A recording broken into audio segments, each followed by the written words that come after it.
Good evening. Welcome to the 2020 Minnesota Northwoods Writers Conference Evening Reading Series. My name is Sean Hill, and I'm the conference director. This is our 8th conference, and we feel very lucky that we can have a conference like this. Last night we had a terrific reading from Brenda Shaughnessy. This morning we were filled up by Robin Wall Kimmerer in her craft talk, and now she's going to give us a terrific reading as well. Before that, though, I have some people I need to thank.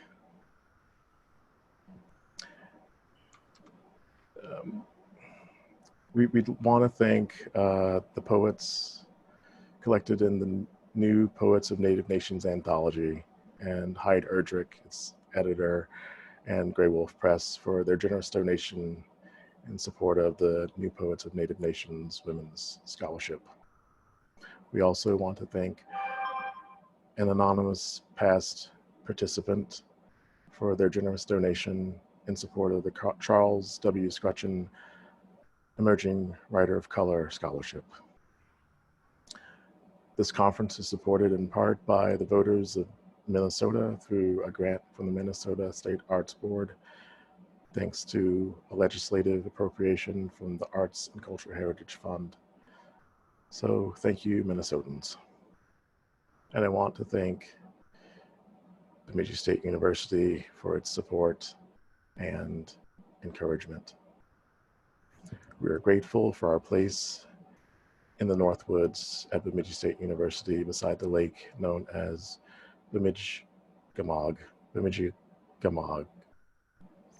where the river crosses, which has been a sacred gathering place for countless generations of indigenous peoples, including Dakota, Lakota, and Anishinaabeg, whom remain the spiritual caretakers and thriving members of the greater community to which we all belong. Situated as we are between 3 Ojibwe reservations, Leech Lake, White Earth, and Red Lake, we recognize and support the sovereignty of Native nations. We will continue to work with Indigenous teachers, elders, and youth to protect and honor all of our relationships with the land, all our relatives, and the truth. Dr. Robin Wall Kimmerer is a mother, scientist, award-winning writer, and distinguished professor at the SUNY College of Environmental Science and Forestry in Syracuse, New York, and the founding director of the Center for Native Peoples and the Environment. She's an enrolled member of the Citizen Potawatomi Nation and a student of the Plant Nations. Her 2005 book, Gathering Moss, A Natural and Cultural History of Mosses, was awarded a prestigious John Burroughs Medal for Outstanding Nature Writing. Her book, Braiding Sweetgrass, Indigenous Wisdom, Scientific Knowledge, and the Teaching of Plants, a bestseller, earned her wide acclaim. She has addressed the General Assembly of the United Nations even. As a writer and a scientist, her interests in restoration include not only restoration of ecological communities, but restoration of our relationships to land. She is active in efforts to broaden access to environmental science education for Native students and to create new models for integration of Indigenous philosophy and scientific tools on behalf of land and culture. She is engaged in programs which introduce the benefits of traditional ecological knowledge to the scientific community in a way that respects and protects Indigenous knowledge. She lives on an old farm in upstate New York, tending gardens, both cultivated and wild. We wanted to bring Robin to Bemidji because we believe her words and work would engage Northern Minnesota residents and our conference attendees and raise their awareness of urgent environmental concerns, as it illustrates the ways in which literary art engages with social issues in public life. We couldn't bring her to Bemidji, but fortunately we could bring her here. And now we give you Dr. Robin Wall Kimmerer. Yay! Miigwech, Sean, for that nice introduction. Thank you so much. And I'll begin in our language, in the Potawatomi language. And we say bonjour. I know there in Minnesota, our Ojibwe relatives say bonjour. So bonjour and bonjour. Shabadas kikish kokoy nadeshnakas. Bodwe wadme koyanda. Megaze dodem, minwa mako dodem. Syracuse, New York, Nadochbia, Shishibanyek, Nabendegwes. And in our beautiful language, which by virtue of a history that we'll be talking about in just a few minutes, has become an endangered species. And even though I don't speak very much of our language, our teachers ask us to breathe life into it every chance that we get, and to bring it to the ears of others. And I'm grateful to be able to do that. And in our language, I told you my name, that I am Anishinaabe of Potawatomi, and that I live here in Maple Nation in upstate New York in Syracuse, and that I'm an enrolled member of the Citizen Potawatomi Nation. And by way of federal policies of removal, our reservation is no longer in the Great Lakes, but in Oklahoma. And I also want to acknowledge that I'm speaking to you, as I said, from Maple Nation and in the ancestral homelands of Onondaga Nation, the central fire of the Haudenosaunee Confederacy, which is just a few miles over my back hill. And I'm really grateful to live in Haudenosaunee territory and learn so much from my neighbors. And I also want to, of course, give acknowledgement to our Ojibwe relatives in Minnesota, to whom we owe a debt of land, of history, of knowledge, of wisdom, and certainly of land caretaking as well. It is also our way that we always begin with gratitude. And so wherever you are, from Alaska to New York to, I think Sean said, almost every time zone is represented, I want you to just cast your mind back, if you would, to this morning when you put your feet on Mother Earth. And you remember that you had every single thing that you needed. You had that sweet morning air to breathe, a drink of water, food to eat. You had the companionship of clouds and bird song and trees. You had the gift of human relations around you. And we send our gratitude out to all of those beings with whom we share this beautiful life. I also want to reflect just for a moment, thinking about how spread out we are, rather than sitting around a table together in Bemidji, and acknowledge that how we use language is always important, but I think particularly in this moment when we say we are not together in person because of the shorthand that's being used, right, is the lockdown. And what an interesting way to frame that, no? You know, lockdown as if it is imposed by an authority, as if it is all about confinement and constraint driven by fear, by deprivation. All of those things to me come into that notion of that we are locked down. And I have to say that I really prefer to think about what if we used the lens and the language of shelter in place, that a language of much more loving and remembering why we're doing this, not because we are forced to, but because we care about our places, our ecological places, but in this moment particularly, our cultural places, our social places. This is the way we care for each other. It's a time that when we are all at home rather than in Bemidji, we think about the way that our places shelter us and care for us. And that in reciprocity, we have the capacity to care for and shelter our places from harm. And so from my place to yours, wherever it may be, I send you greetings, and I'm so eager to share a couple of readings with you tonight. As I tried to think about what I might read, I thought about everybody sitting staring at your screen, which we're doing entirely too much of, right? And I'm grateful that we can. But I thought what I would do is I chose two pieces that I hope will take us outside.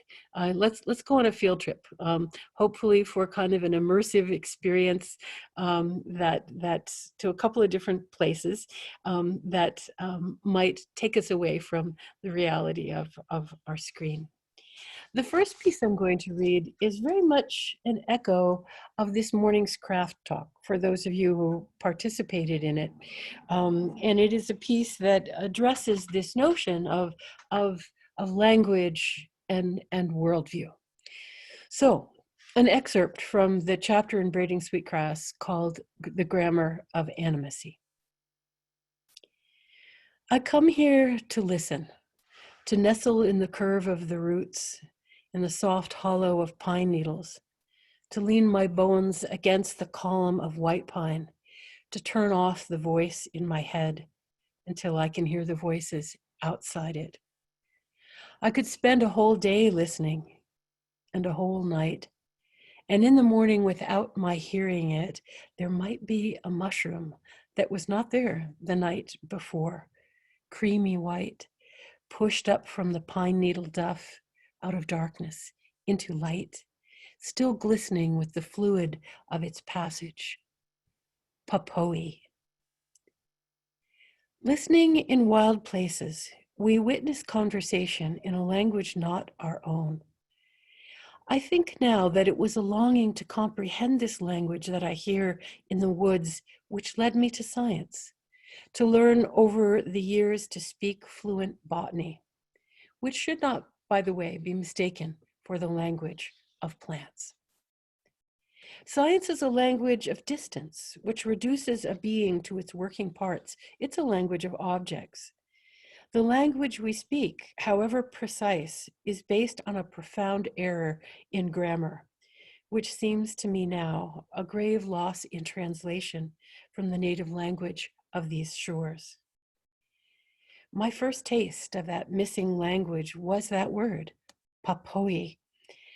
I stumbled upon it in a book by Anishinaabe ethnobotanist Kiwede. It was a treatise on the traditional use of fungi by our people. Papoe, she explains, translates as the force which causes mushrooms to push up from the earth overnight. As a biologist, I was stunned that such a word existed. In all its technical vocabulary, Western science has no such term, no words to hold that mystery. And you'd think that biologists of all people would have words for life.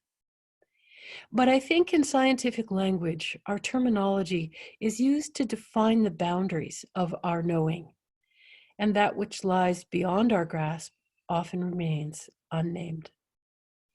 In those 3 syllables, I could see an entire process of close observation in the damp morning woods, of the mystery of their coming, the formulation of a theory for which English has no equivalent. The makers of this word understood a world of being, full of unseen energies which animate the world. I've cherished that word for many years as a talisman, and longed for the people who gave a name to the life force of mushrooms. The language that holds Papoe is one that I wanted to speak. And had history been different, I would today likely speak Potawatomi, an Anishinaabe dialect. And like many of the indigenous languages of the Americas, Potawatomi is threatened. The powers of assimilation have done their work. My chance of hearing that language and your chance of hearing that language was washed from the mouths of children in Indian boarding schools where speaking your native language was forbidden. Children like my grandfather, who was taken from his family, just a little boy of 9 years old. This history has scattered our people, and I live far from our reservation. So even if I could speak the language, I would have no one to talk to, except perhaps at our yearly tribal gathering. And a few summers ago, a language class was held there, so I slipped into the tent to listen. There was a great deal of excitement about the class because for the very first time, every single fluent speaker in our tribe would be there as teachers. And when called forward to the circle of folding chairs, the speakers moved slowly, with canes, walkers, wheelchairs, and a few under their own power. I counted them as they filled the chairs. 9 fluent speakers in the whole world. Our language, millennia in the making, sits in 9 chairs. The words that praised creation, told the old stories, lulled my ancestors to sleep, rest today in the tongues of 9 very mortal men and women. A man with long gray braids tells of how his mother hid him away when the Indian agents came to take the children to boarding school. The others were all taken and had their mouths washed out with soap, or worse, for talking that dirty Indian language.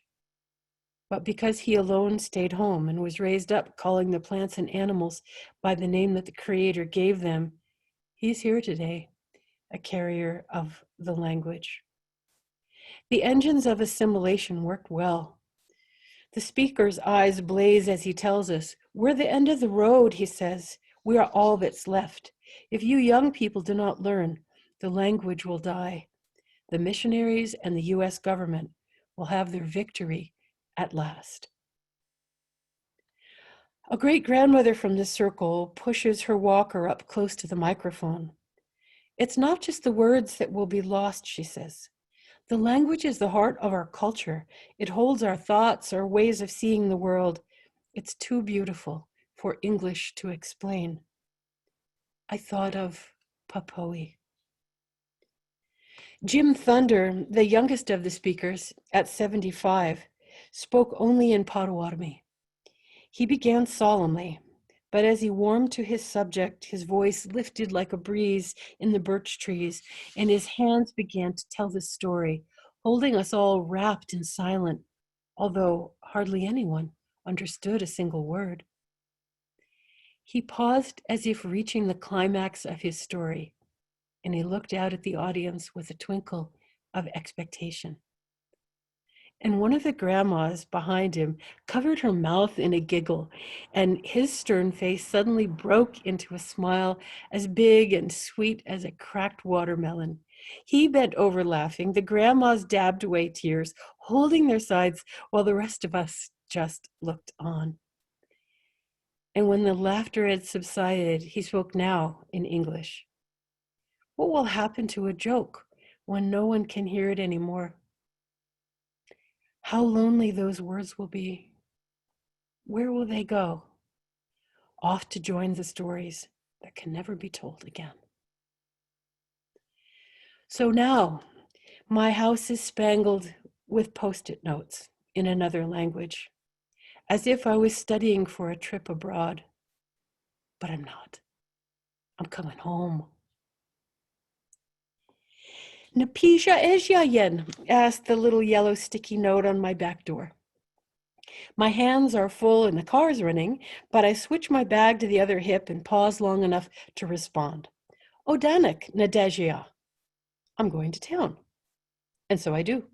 To work, to class, to meetings, to the grocery store. I talk all day and sometimes write all evening in the beautiful language I was born to. The same one used by 70% of the world's people. A tongue viewed as the most useful, with the richest vocabulary in the modern world, English. But when I get home at night to my quiet house, there is the faithful Post-it note on the closet door. "Giskan I Gabiskawagen." And so I do. I take off my coat. I cook dinner, pulling utensils from cupboards labeled Mkwanen, Noggin. I have become a woman who speaks Potawatomi to household objects. And when the phone rings, I barely glance at the post-it note there as I dopen in the geektagon. And whether it's a solicitor or a friend, they always speak English. And once a week or so, it's my sister from the West Coast who says, Bonjour, mokche wenkwe enda, as if she needed to identify herself. To call what we attempt speaking is really a stretch. All we do is blurt garbled phrases to each other in a parody of conversation. How are you? I am fine.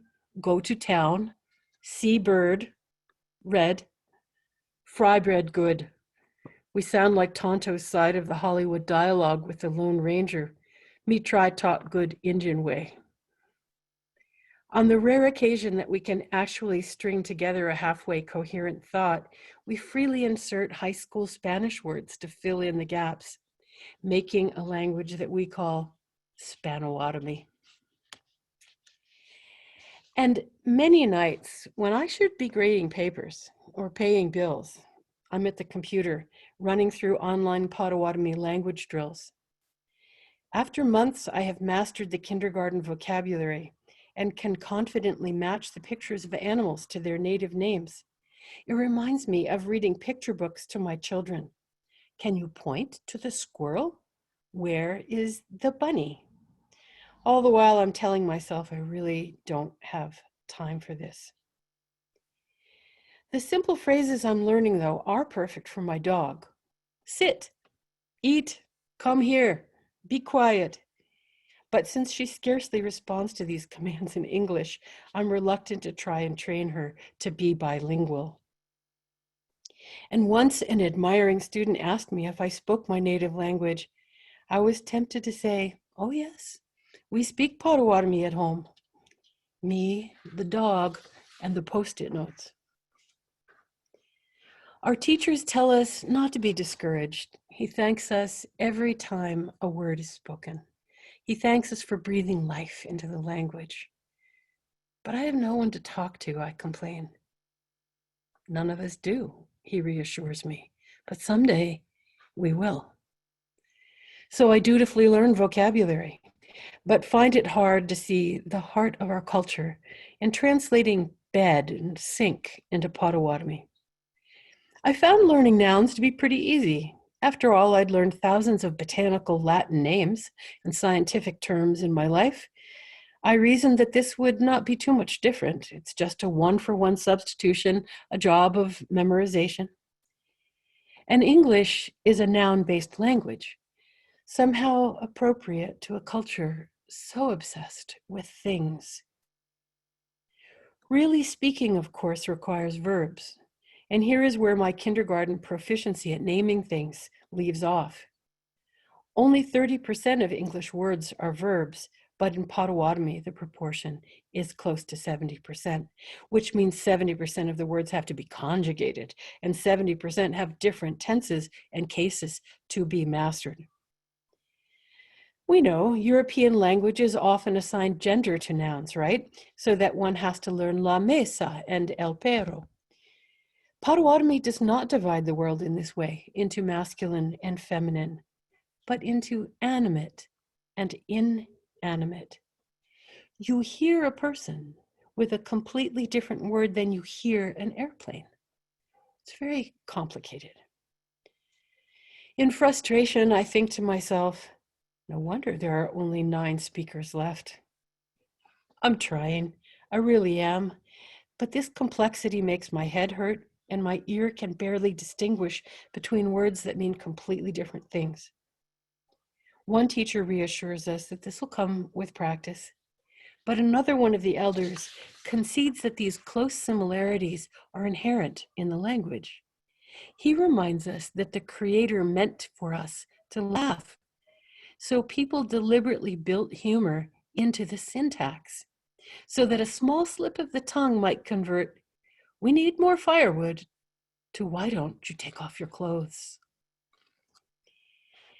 My sister's gift to me one Christmas was an Ojibwe dictionary, which I spent hours trying to decipher. But the print was too small, and there were so many variations on every word. I was feeling like it was too hard. The threads in my brain were all knotted, and of course, the harder I tried, the tighter the knots became. The pages blurred, and my eyes settled on a word. It was a verb, of course. To be a Saturday. Psh, I put down the book with frustration. Since when is Saturday a verb? Everybody knows it's a noun. I flipped more pages. All kinds of things seem to be verbs. My finger finds to be a hill, to be red, to be a long sandy stretch of beach. And my finger rests on Wikwigama, to be a bay. Things I know with considerable scientific certainty to be nouns and adjectives are presented here as verbs. This is ridiculous, I rant in my head. No wonder no one speaks it. It's impossible to learn, and it's wrong. A bay is most definitely a person, place, or thing. It's a noun, it's not a verb, and I was ready to give up this struggle. I'd learned a few words, done my duty to the language that was taken from my grandfather. Oh, the ghosts of the missionaries in the boarding schools must have been rubbing their hands in glee at my frustration. She's going to surrender, they said. And then, I swear I heard the zap of synapses firing. An electric current sizzled down my arm to my finger and practically scorched the page where that one word lay. In that moment, I could smell the water of the bay, watch it rock against the shore and hear it sift onto the sand. A bay is a noun only if water is dead. When a bay is a noun, it's defined by humans, trapped between its shores and contained by the word. But Wikwigama, to be a bay, the verb releases the water from bondage and lets it live. To be a bay holds the wonder that for this moment, the living water has decided to shelter itself between these shores, conversing with cedar roots and a flock of baby mergansers. Because it could do otherwise, become a stream or an ocean or a waterfall, and there are verbs for that too. To be a hill, to be a sandy beach, to be a Saturday. All are possible as verbs, only in a world where everything is alive. Water and land and even a day. This is the grammar of animacy, a mirror for the life that pulses through all things, pines and nuthatches and mushrooms. This is the language I hear in the woods. This is the language that lets us speak of what wells up all around us. And now those vestiges of the boarding schools, those soap-wielding missionary wraiths, hang their heads in defeat. Imagine for a moment seeing your Nokmas, your grandma, standing there at the stove in her apron, and then saying, "Look, it's making soup. It has gray hair." We might laugh at such a mistake, but we recoil from it too. In English, we never refer to a member of our family as it, or indeed any other person. Such grammar would be a profound act of disrespect. It robs a person of selfhood and kinship, reducing a person to a mere thing. And so it is in Potawatomi and most other indigenous languages. We use the same grammar to address the living world as we do our family, because it is our family. English doesn't give us many tools for incorporating respect for animacy. In English, you're either a human or a thing. Our grammar boxes us in by the choice of reducing a non-human being to an it. And one afternoon, I sat with my field ecology students by the Wikwigama and shared with them this idea of animate language. And one young man, splashing his feet in the clear water, asked the big question. Wait a second, put his mind around this linguistic distinction. Doesn't this mean that speaking English, thinking in English, somehow gives us permission to disrespect nature by denying everyone else the right to be persons. Wouldn't things be different if nothing was an it? Swept away with the idea, he says it feels like an awakening to him, but maybe more like a remembering, I think. The animacy of the world is something we already know, but the language of animacy teeters on extinction, not just for Native peoples, but for everyone. Our toddlers speak of plants and animals as if they were people, extending to them self and intention and compassion. And then we teach them not to. We quickly retrain them and make them forget. When we tell them that a tree is not a who, but an it, we make that maple an object. We put a barrier between us, outside of our circle of compassion. Itting another being absolves us of moral responsibility and opens the door to exploitation. Saying it makes the living land into natural resources. If maple isn't it, we can take up the chainsaw. If maple is key, we have to think twice. I'm not advocating that we all learn Potawatomi or Hopi or Seminole, even if we could. We came to these shores as immigrants, speaking a legacy of languages, every one of them to be cherished. But to become native to this place, if we are to survive here, and our neighbors too, our work is to learn to speak the grammar of animacy so that we might be truly at home. So that's a little of the backdrop to our discussion this morning of, thank you, thanks, of how we might think about moving toward a new way of being. I know, Sean, when you did your nice introduction, you're talking about the work of restoring our places, right? But also the notion that we must restore our relationships to places, and much of that could perhaps happen through language and story and all of the things that you and this wonderful writing community are so gifted to have.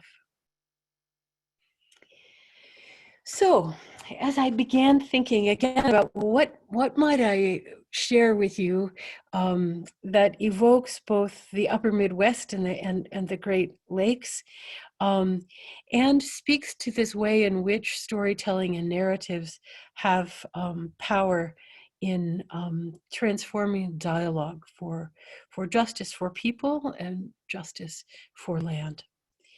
And this particular piece that I'm going to share with you next was actually inspired by an invitation to write for the Remembrance Day for Lost Species. Now, I can't see your hands, but how many of you, those I can see, how many of you even heard of Remembrance Day for Lost Species? A couple of you. Oh, good. Wonderful. Well, I hadn't. And I was enchanted with the idea, as here we are living in the age of the sixth extinction, right? And in Europe, the Remembrance Day is celebrated in many different venues. And so this piece was written in response to Remembrance Day, and as after which my own campus adopted it and have been doing it for the last couple of years in a way that our students are really finding very moving. The students developed the ceremonies and rituals and practices for Remembrance Day. And, you know, one of them that was, for me, the most moving was as soon as we talked about it with the students, they said, oh, we know what to do. And they set up a beautiful memorial circle in the administration building with lit candles in a circle with portraits of the faces of the beings who have been lost. And it was very beautiful, but also felt really tragic to me that they knew so well how to do that, how to create public mourning for those things that we had lost. And that was really the tenor of our time together. It was particularly as we are a community at my college entirely made of scientists, and we rarely give ourselves space for grief, for the work, for the beings and the work that we are doing. So it was really powerful. So the excerpt that I'm going to read next, this next field trip, if you will, is was again written for, not for a lost species, but for a lost ecosystem. And I told them that I refused to write a eulogy for any being. I wanted to write something different than a eulogy. So this is it. It was a slow night at the Holiday Inn in Emporia, Kansas. So the clerk had time for a friendly chat. Looking at my driver's license, she asked in her warm Midwestern drawl with a touch of Texas, "New York? What in the world brings you all the way to Kansas? You coming to see family?" Last New Yorker I seen was here for a funeral. Folks move away to the big cities, but they always come back at the end. I almost said yes. Come to think of it, I was here for a memorial. I remember the swish of big blue stem rolling above my head, the shush brush of Indian grass soft against my arms, the rattle of wild indigo in dry September wind. Lived experience and ancestral memory blur in the hypnotic sway of grass. Is this homesickness for what I left behind, or for what has left me? If you stand among them, you can discern the different sounds of the collective swoosh.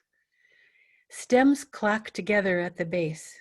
The waist-high leaves rub with a grasshopper buzz, and the seed heads make a soft hiss, dissipating above my head. Goldfinches bounce their wavy flight pattern above the waves. The rise and fall of their voices mirror their path and the surge of the moving grass.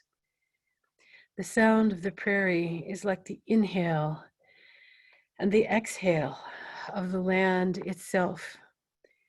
The boom of a prairie chicken, the lilt of a bobolink, the rasp of a sandhill crane. These are voices you may never hear. But they linger in our Potawatomi language. You can hear that same sibilance in our word for grass, mishkos. Mishkos. Feel the grass and the delicious automatopoeia of Ishpash Kosiwaga, the place of high grass. This liquid language rippled through the southern Great Lakes where Potawatomi made their homes. You won't hear that either, unless concealed in what is the word for what is now called Chicago, Chicagua, taking its name from the skunky smell of wild onions that grew in the wet lakeshore prairie. My grandmother's name was Shawnoda, the wind coming through. Wind is the dance partner of the prairie, and every grass species has a different move. The whole stem of little blue stem shimmies in the wind. Indian grass arches and falls away, while big blue stem waggles at the top and vibrates at the bottom. Switchgrass pirouettes circles in the air. Prairie dropseed leaps like a fountain, a ballet of wind and grass that you may never see. Conservation biologists have given us a term for what we already knew, that many people are simply oblivious to the natural world, especially to plants. Charismatic megafauna like polar bears and pandas get lots of attention, lots of research and funding, while green beings may slip away with scarcely a nod. They have called this phenomenon plant blindness. The grasslands we know best are our lawns, where grasses are tortured to shorn uniformity at the price of endless labor, energy, and chemicals. And this residential grassland bears no resemblance to wild grass, the grassland you will never see. I was once blind to prairie. When I was a young plant ecologist, a girl from the forest on her way to the Midwest, I confessed that I didn't see what all the fuss was about prairies. I imagined a big field of unmown grass, one-dimensional and as dull as Midwestern people. I was wrong on both counts. The moment I slid into the head-high flow, inhaled that grass perfume, all my senses recalibrated. I could see what I never could have imagined. Grass hung with tiny pink stamens and feathery stigmas clothed in dew. Hear the thrum of 1,000 bees, the brush of butterflies, and the rising of flowers. The tallgrass prairie ranks among the top 10 most biodiverse ecoregions and the most endangered. Once known as the Midwest's largest and most productive habitat, it's home to at least 300 species of plants, 1,500 kinds of insects, 250 birds, and myriad citizens of the soil, all who are inextricably tangled together by the unbreakable knots of prairie sod. Many of the species are in grave jeopardy, hovering at the brink of extinction. Dick Sissel, fringed prairie orchid, Poweshiek skipperling. In those wet Chicago prairies lived one of the first prairie plants to be declared extinct. Under the towering grasses, an astute botany graduate student found a plant wholly new to science, which in 1914 was given the name Thismia americana. She had to be a sharp-eyed botanist, for its white flowers are as small as a bead, and it lived completely without leaves. 5 years after it was discovered, its new name recorded in the Annals of Science and a thesis duly written, it vanished. Botanists have searched in vain and never seen it again. Today, that prairie lies beneath an industrial complex. Thismia was lost by accident, like a sparkling bead dangling from a thread on an earring that slips loose and drops down the drain. The world is less for loss and becomes more vulnerable to further unraveling. But the loss of the tallgrass prairie was not a single dropped bead. It's more like pawning all your grandmother's jewelry for cash on a Saturday night, the whole shebang. The range of the prairie corresponds to what people living on the east and west coast call flyover country. But when you fly over, you look down at a monotonous grid 1,500 miles wide. Nowhere to be seen is the native grassland that hugs the self-soaked, the brocade of grass and flowers. We don't see it, not because we have plant blindness, but because it's gone. What we don't see is one of the rarest ecosystems in North America, which paradoxically was once the most abundant. Even if you could walk an old prairie trail of the 1700s, it's likely you'd still be blind to its true nature. You can appreciate the tall grass as a snapshot on an August day, when the grass is tall above your head and the sunflowers even taller. But to really see it takes time. Its fullness is revealed in its unfolding, not as a still life painting, but as a film. The scene begins with a clump of early pasque flowers in April, pushing up through dead grass. The grass wakes from winter more slowly, emerging after the first blossoms. But then the race is on. The flowers stay just ahead of the grass so that their colors grace the top canopy and are visible to pollinators. The bloom progresses in synchrony with the accelerating height of the grasses, like a rising tide of color engulfed in a wave of grass. Hoary puccoon, milkweed, wild indigo, lead plant, gay feather, mountain mint, rattlesnake master, each taking their place in the unscrolling order until the film score turns at last to variations on a theme of sunflowers. The prairie becomes yellow, turning their faces to return the gaze of the sun. Before the first snow, the grass has lodged, the seeds have flown, and your feet tangle in the thick thatch of dead brown grass. But the dance is not over. It's time for the firebird. Prairies are an ecosystem designed to burn. Prairie depends on fire to keep trees from encroaching and to stimulate the growth of grasses to provide sustenance for buffalo. Native people use sophisticated knowledge of plant ecology and fire behavior to ignite fires that were good for people and good for prairie. The prairies needed their people, and the people needed the buffalo, who were once the most abundant grazer on the continent. The buffalo did not disappear by accident. They are the first known species extirpation for political goals. The U.S. Department of War, charged with solving the Indian problem, sought to eliminate the Plains Indians by removing their primary food source. The people of the prairie did not disappear by accident either. Not far from where Thismia americana was last seen, the United States met in treaty negotiations with Potawatomi leaders who resisted the demands for more land. Quote, "When you first spoke to us for lands, we said we had a little and agreed to sell you a piece of it, but we told you we could spare no more. Now you're here to ask us again. You're never satisfied. Our land has been wasting away ever since the white people became our neighbors, and now we have hardly enough left to cover the bones of our tribe." I've seen the names of my ancestors on that treaty, the father of wind blowing through.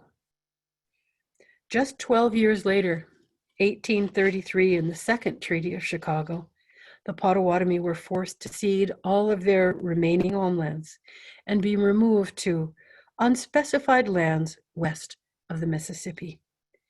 With a stroke of that pen, the prairies lost their partner, the people of the fire. It was common in treaty language to signify that the agreement between sovereigns will endure as long as the grass shall grow. The truest expectation of perpetuity that the people could ever imagine on both sides of the treaty table. And here we are. Settlers called the prairie the Great American Desert. The unyielding sod couldn't be plow broke by the wooden or iron plows of the East. It is no coincidence that in the very same year that the Potawatomi were forcibly removed from their homes, John Deere manufactured the first steel plow, known as the plow that broke the prairie. It sure did. It all got broke at the same time. The prairie, the treaties, and the relationship between people and land. Between 1800 and 1930, 95% of the world's tall grass prairie was converted to farmland. What took 12,000 years to become rich with thousands of species took only 120 years to convert it essentially to two species, corn and soybeans. The sun in a faultless blue sky. The sun made the grasses made buffalo, the buffalo made wallows, the wallows made flowers, and the flowers made butterflies. The buffalo made people, and the people made fire, fire made prairie, and prairie made fire. The wind made the soil, and the soil made the grass. The grass made grasshoppers, and the hoppers made larks. The larks brought the seeds, and the seed made the voles. The voles made the hawk, and the hawk called the warning. And we've unmade it all.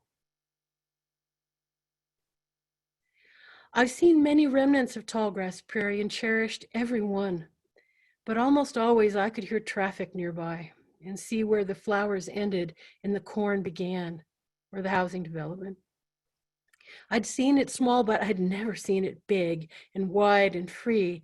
And I heard there was only one place left on the planet where you could see unbroken tall grass native prairie swooping and swishing and blooming from horizon to horizon like its life depended on it.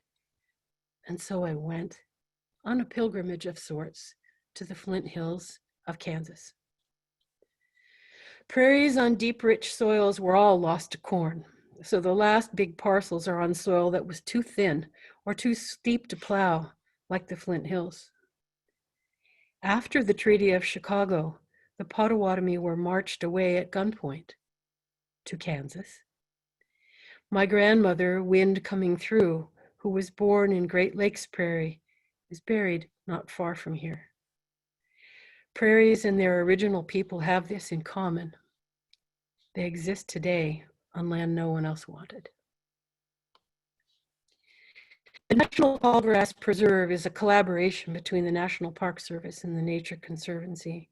In the film in the Visitors Center includes a quote from the editor of the local paper, who as early as 1884 saw the coming of the end. He wrote, "Whenever you stop on the prairie to lunch or camp and gaze around, there is a picture such as a poet or painter never succeeded in transferring to book or canvas. We ought to have saved some. A park in Kansas, 10,000 acres broad, the prairie as it came from the hand of God, not a foot or an inch desecrated by improvements or cultivation. It's only a memory now." I spend all day wandering, reveling all the ways there are to make seeds. Silky Indian grass, sticky crowns of gumweed, milkweed fluff, nodding sunflower heads, burrs hitching a ride on my socks, as if I could take them to another place to put down roots. Life wants to continue, to move, but what happens when there's nowhere left to go? From a high place, the prairie seems to go on forever. Hill after hill of bronzed grasses, hugging the curve of the hills like the pelt of the land. Cloud shadows running across the hills like a herd of buffalo. Mostly, I remember the sound, ish posh kosiwaga, of dragonfly wings, of bison snuffling, meadowlarks, and the wind coming through. The sound I dreamed of, the tapestry fully embroidered with bloom and birds and buffalo, the seeds ripening in clouds of burgundy, caramel, and gold between warm black earth and a faultless blue sky. I am glad I came. But the truth is, it seemed thin. You could see the bones of the hills through the grasses, which were only knee-high. It's been dry. "I came to see the prairie," I said. "The what?" she asked with raised eyebrows. "The prairie," I repeated. A pause. "Well, what do they have there?" I smiled, perplexed. "Well, grass and bison and more butterflies than you can imagine." "What?" she said. "Grass? I thought you said you'd been to a parade." Laughing, I enunciated more clearly. "No, a prairie. I came to see the prairie." And she laughed too and said, "Well, I never heard of that. And I have lived here my whole life." What? It was my turn to be incredulous. Never heard of prairie? Here in Kansas, which was once nothing but prairie? I said, "You know, the grassland, like Little House on the Prairie, cowboys and Indians and all that." "Well," she said, "I thought that was only on the TV." Blindness. It's said that something is truly dead, not when it departs this world, but when it's forgotten. The final death comes with the extinction of memory. I'm not sure we can survive without that memory, as it holds the reckoning with profound blindness that led us to disconnect from land, to disconnect from history, from compassion, and from justice. It is blindness to the suffering induced by our choices for bobolinks, for prairie smoke, and for people. The film of history ran in one direction as the prairies were turned to cornfields. The first attempt to run the film backwards, to return cornfields to prairie, was at the University of Wisconsin, Arboretum. It was a historic reversal, the beginning of the science of ecological restoration. Seeding, sodding, weeding, burning, gathering seeds and roots from the remnants and stitching them back together again. They asked the question, can we put it back together? Can we pull back from the brink of extinction and reweave the tapestry? And the answer was yes. Yes, we can. All over the Midwest, there is a movement spreading like wildfire. At first, it was purely local grassroots efforts of seed savers sowing their precious handfuls in schoolyards or backyards. And today there is a wave of prairie restorations, large and small, from unmown front yards to national wildlife refuges. Compass plants point a new direction on prairies restored with indigenous partners, at an old ammunitions factory, or on the lands of a nuclear energy lab, at a county park, as a spiritual practice at a monastery called Wisdom Prairie. After having tried to obliterate them, now we find we want them back. Storers of carbon, builders of soil, refuge of pollinators. It's not enough to just remember. We have to remember, reclaim the lost members of the family of life. Acre by acre, the prairies were broke, and acre by acre, we will mend them. Aha, miigwech, thank you.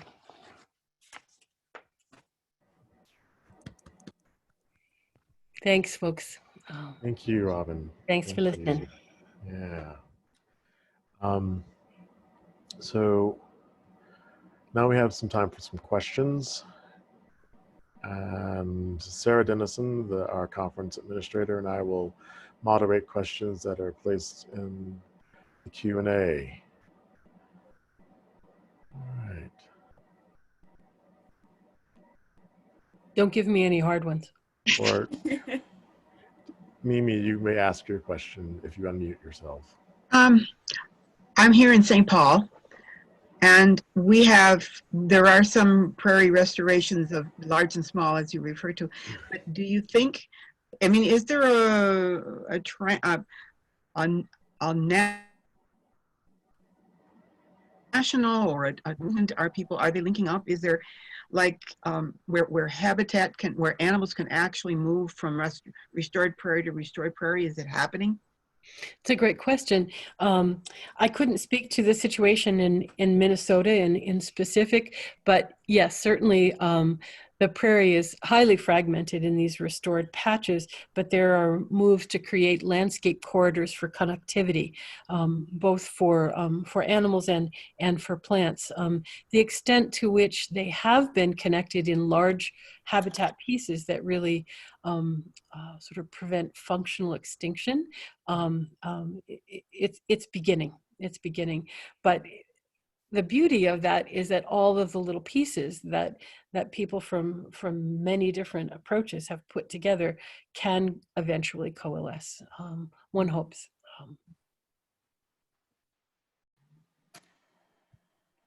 I see one in the comments here from Nancy Menning, who's not in our panel, but in the audience. She says, you almost answered this in the closing lines of your first essay tonight, but let me see if I can get you to say just a little bit more. I'm the descendant of white settler colonizers. I currently live in the traditional homelands of the Salish and Kalispel peoples. Why should I learn a tiny bit of the languages that are native to this place?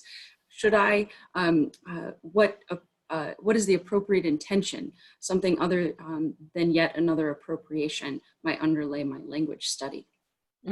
Great question.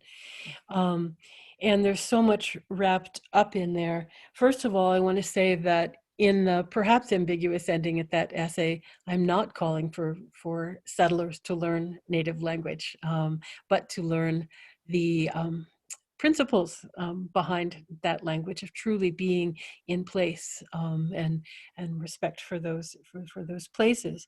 But it is an important act of decolonization for settlers, for colonists to support tribal peoples in the restoration and reclamation of place names and language, because especially place names, when they are when indigenous names are replaced by settler names, it's a kind of erasure not only of history and a panoply of relations, but it suggests that those languages were only spoken in the past, that they're dead, that they're gone. And in fact, there is just this amazing resurgence and cultural revitalization happening. So learning about the languages of one's place and being an ally to place name reclamation is a really important act of decolonization. Thank you. There's another question. Always amazing to hear your work, Dr. Kimmerer. Can you please advise what you are reading from? I have read Braiding Sweetgrass, but I love what you were just reading from. Can you advise, please? Yeah, that piece I think exists only online in the Remembrance Day for Lost Species archive, because it was written for that occasion. There is a publisher in the UK called Little Taller Press, and they had the notion to create a print edition of that, of all of those essays. But to the best of my knowledge, it doesn't exist yet, but it is available online. And there are some amazing pieces in there, folks from all over the world writing their remembrances of lost species. So check it out. Sean, I could probably find the link to that collection of essays and share it with you. That would be awesome. Yeah, We will share it with the conference. great. Got a question from the audience in the Q&A here that says, kind of continuing with the first question, are you familiar with the book Neither Wolf Nor Dog, and how would you address the issue of cultural appropriation in general, not just with language? Yeah. The very fact that you're asking the question about addressing cultural appropriation is so important, because it's not so long ago that those words and that understanding would not even be on people's lips. So I'm grateful for that.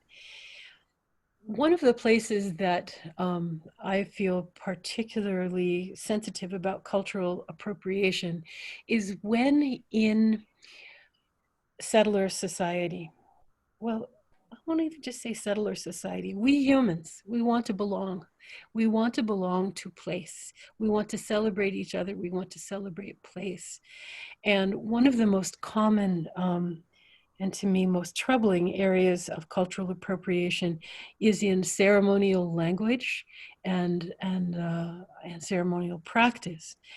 And I understand completely this notion that, well, I want to celebrate the world. I want to be in ritual in my grief for the land, in my celebration for the gifts of water, for example.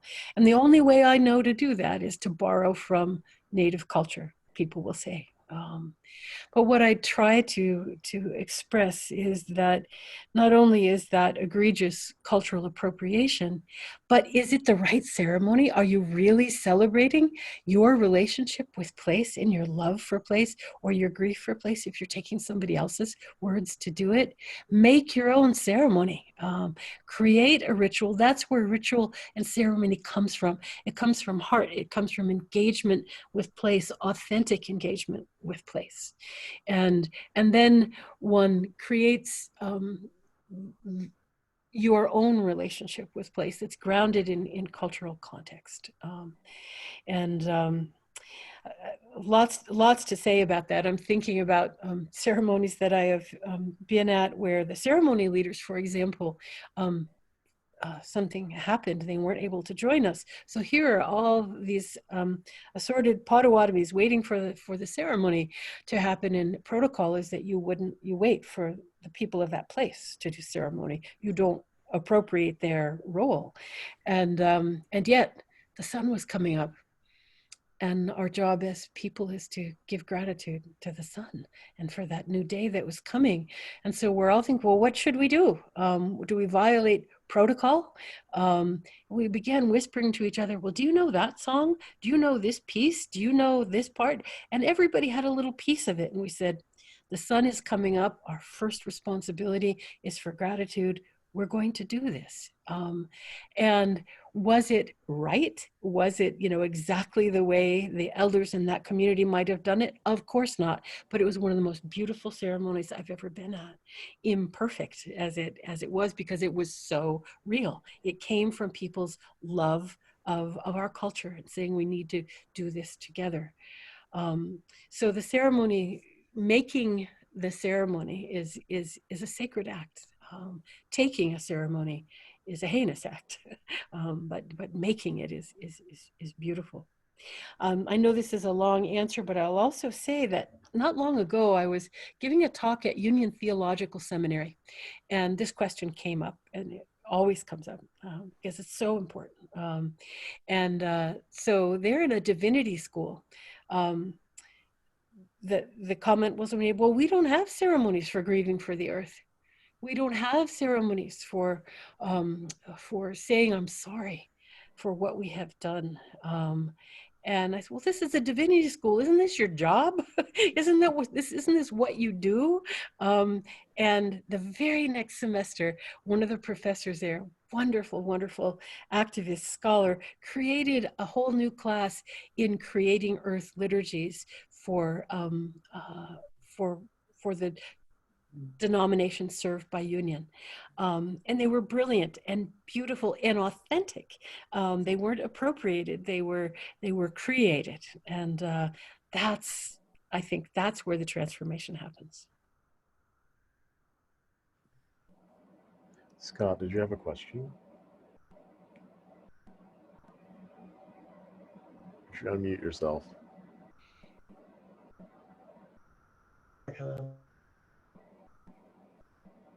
One more time. Yeah. I just unmuted. You unmuted me okay. I'm guessing that you know about the work at the Land Institute in Salina, Kansas, where they've restored a fair amount of land to prairie and they're grazing bison on it.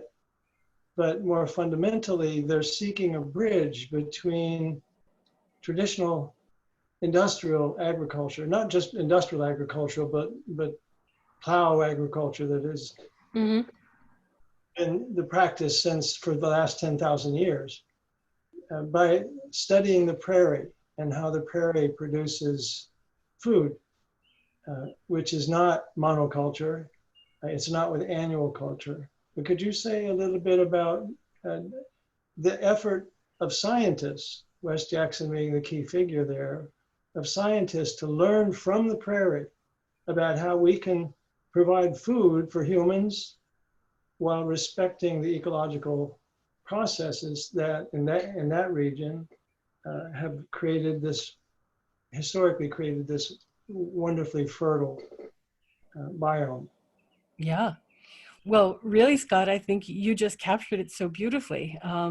But yeah, at the Land Institute, Wes Jackson and a whole group of other wonderful scientists are using essentially the science of biomimicry, right? Of looking at how does the prairie create so much biomass, so much food for grazing animals, for birds, for the whole web of life that I was describing, and trying to think about, could those same principles of long-term sustainable diversity that is exemplified by the prairie, could that be adapted for human food through their work with breeding perennial grain crops, for example.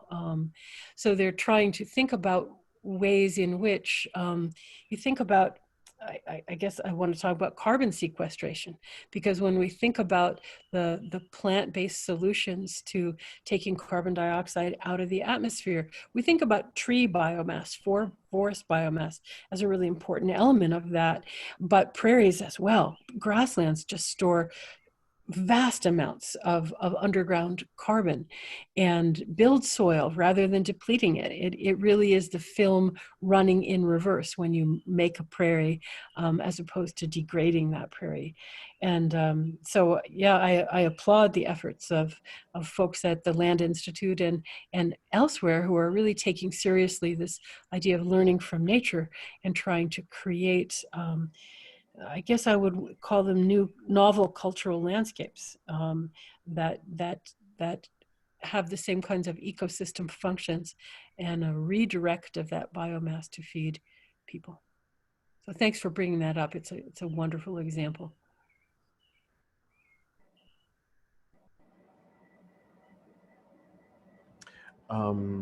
There's a question from Haley Kirkwood. Robin, is there a prairie grass that you are obsessed in love with right now? Can you tell us something wonderful about Kin? Oh, it's like having to choose your child. Which child? But because I was recently planting this, I will name Sorghastrum nutans, the Indian grass. I adore Indian grass. It's got the most silky burgundy heads. They make a beautiful sound. They're tasty. I like to just eat those seeds out of hand. And they were actually present here in upstate New York. We are the easternmost extension here of what is known as the Prairie Peninsula. The easternmost extent, there's big bluestem growing along the highway here in central New York. And it really is an artifact of the fact that Native peoples added fire to this landscape. And so they helped to create the disturbance regime under which those grasses could flourish. So yeah, I've been planting Indian grass up in my back fields. So yeah, I'll name Indian grass, but gosh, prairie drop seed's a close second. Liz had a question, I think. She mentioned it. There you go. Yeah, I straddle worlds in a way that's similar to you, although not quite as adroitly and not as fully versed in the science side of things. But I'm wondering for you, where your science self and your writer self come into conflict, where you feel there are moments. You've done so much great work of transgressing those boundaries, but where for you still is there a spot that that you struggle with the conversation between those fields? What a great question. One of the places that I struggle is that as a scientist, I want to be absolutely accurate about my understanding of a situation. Not that it's ever the final answer in truth, right? So scientists know that we really are dealing in questions, not in answers. But I feel a great deal of responsibility to be factually accurate, which doesn't always make for the best storytelling. And so there are times when I want to flow into the realm of imagination. And I want to give voice to beings and ideas that are imaginative. And so for me, that's a real difficult path to walk because I want to give you the wonder of the world in its physical, empirical accuracy. And then from there go somewhere else, which is speculative. And so my science self says, you really can't do that. Your reader isn't going to trust you if you cross that boundary without telling your reader that you're crossing that boundary. So doing that gracefully, but honestly, I find very challenging. Is that, what about you? If you're working in the same arena do you have that that same dilemma? Yeah, absolutely. And the responsibility to the scientific community that's working so hard to be accurate feels like a gift and also a burden. Yes. Yeah. I find that particularly true in these days when science is under fire, right? And I'm thinking about in the time a few years ago when the March for Science occurred, right? As all of the scientific community and so many others were standing up in defense of science. But I am both a Western trained scientist and a traditional ecological knowledge scholar, right? And so we wanted to say, hey, wait, there's not just one science. Let's march for sciences, not just science.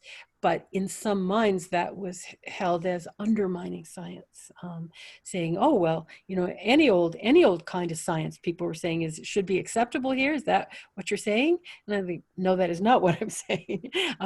But I'm sympathetic to that tension of being absolutely wanting to uphold science, but at the same time broaden people's understanding of what science is and who holds it and who generates knowledge. Mira has a question.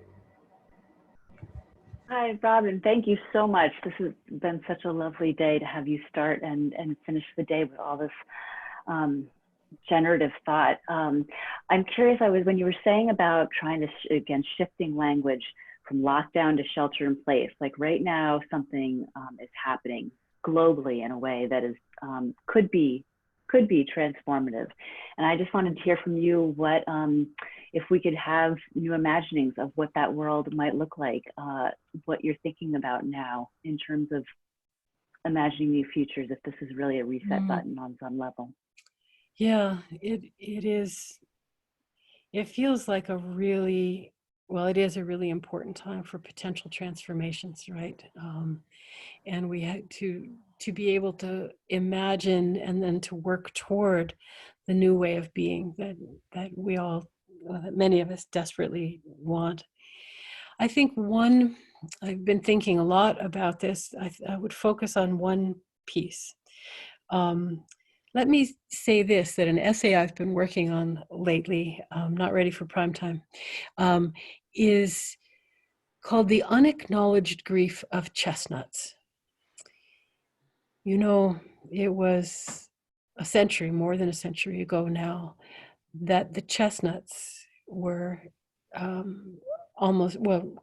functionally made extinct by a pathogen imported, right?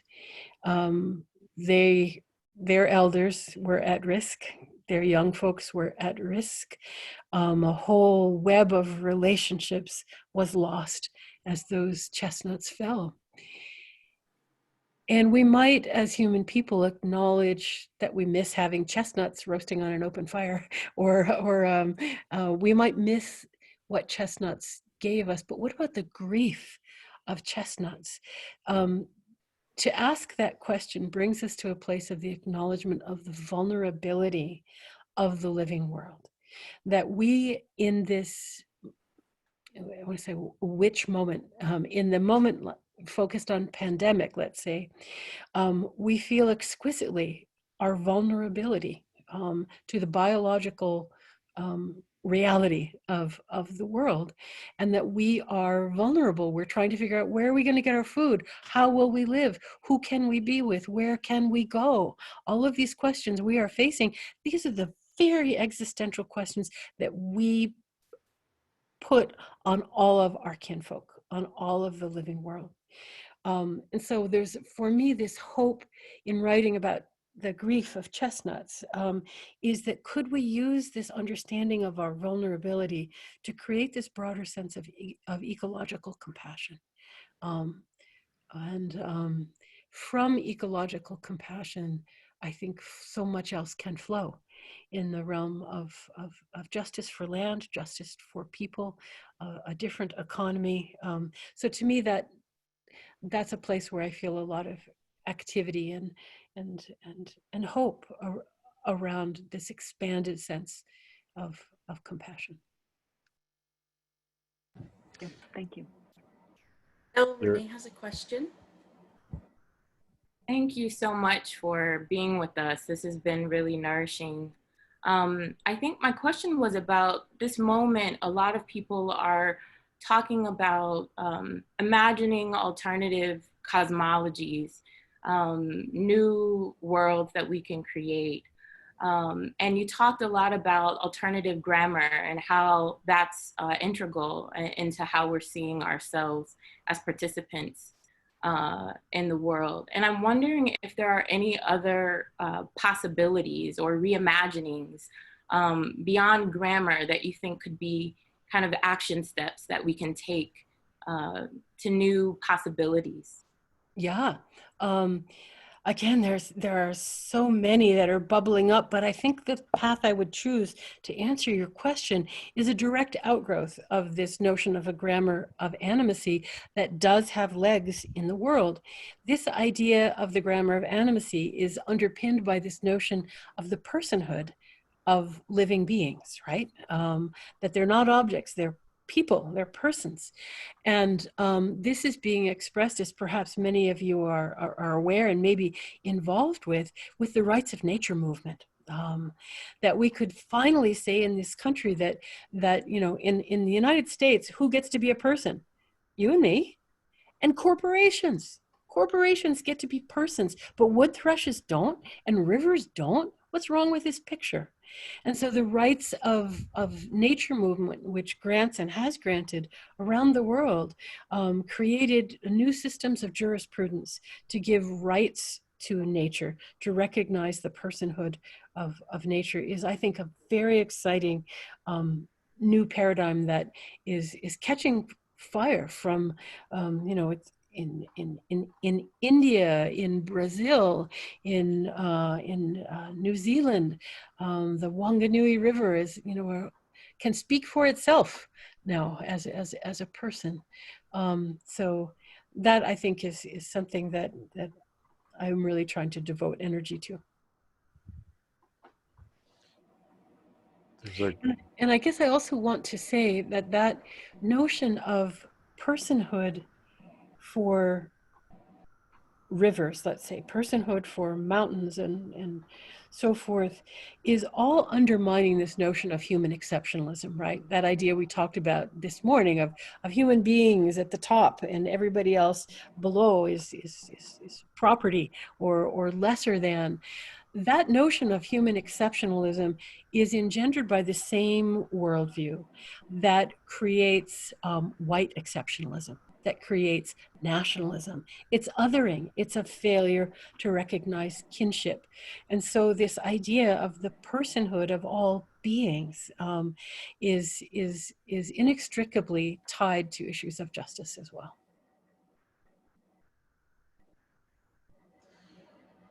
There are a couple of questions in the Q&A. So we'll go through a couple if you're still up for answering some questions. Sure. Okay. I think, are there any field guides that include native language that you'd recommend? What a stunning idea. That's, yeah. I do not know of a single field guide that includes native language. Liz has it. Yeah.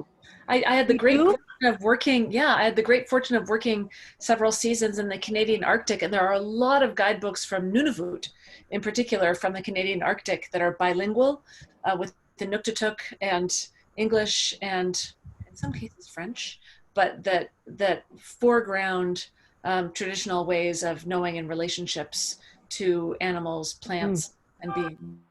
Wonderful. Coming out of Arctic College? Yeah. Oh, that's wonderful. There are, well, it needs to happen. I'm thinking about some botanical gardens, for example, who are adopting this practice. University of Michigan is converting areas of their botanical garden to include local indigenous names and uses. not all the uses, but some of the knowledge about the plants are there, but the language and the names of those plants and the ecology, cultural ecology of those plants are being shared with the public through a collaboration between the First Nations of that region and the university. And the closest I can come is I think they're going to put together a guide, but it's a guide to the garden, not, you know, a field guide. So great idea. We're gonna do one last question and wrap up. And there's a question that's been here for a little bit, so I'm gonna just give it to you and see how it lands. Will you share any words that speak of the body, movement, or dance? And did anything change in your body when you learned it?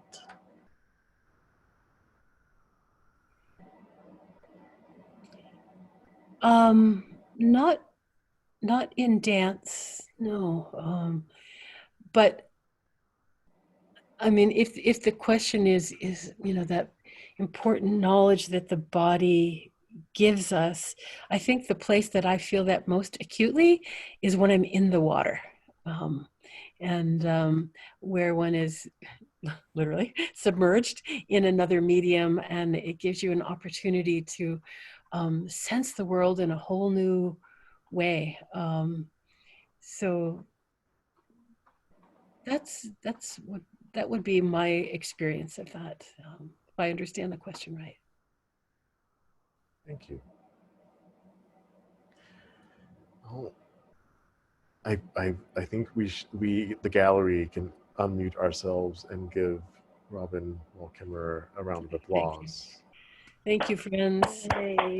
Thank you so much. Miigwech, thank you for being willing to engage and sit in front of your computer again. But it feels like a real community, even though we're isolated. So I appreciate that. Thanks, everyone. Thank you so Thank much. you. For those of you who are attending the conference, remember that Brenda Shaughnessy's craft conversation with Sean Hill is in the morning at 10 a.m. Central Time. Thank you for coming. We'll see some of you in the morning. Please join us again tomorrow evening.